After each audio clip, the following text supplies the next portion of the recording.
హుస్నాబాద్ నియోజకవర్గంలో పలు అభివృద్ధి కార్యక్రమాల్లో పాల్గొన్నారు రవాణా మరియు బీసీ సంక్షేమ శాఖ మంత్రి పొన్నం ప్రభాకర్.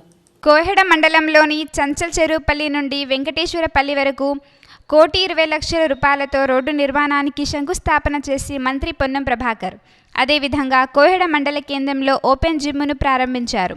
అనంతరం అంగన్వాడీ కేంద్రంలో ఉన్న ప్రీ ప్రైమరీ స్కూల్లో పిల్లలకు యూనిఫామ్లు పంపిణీ చేయడంతో పాటు పాఠశాలలో ఉన్న విద్యార్థుల చేత రైమ్స్ పాడించి ఉత్సాహాన్ని నింపారు.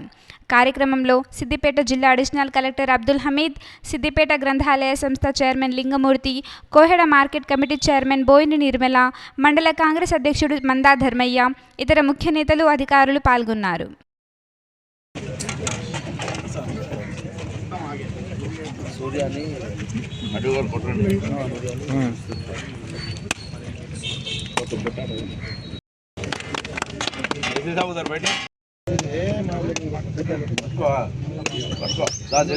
రండి ఊరు రండి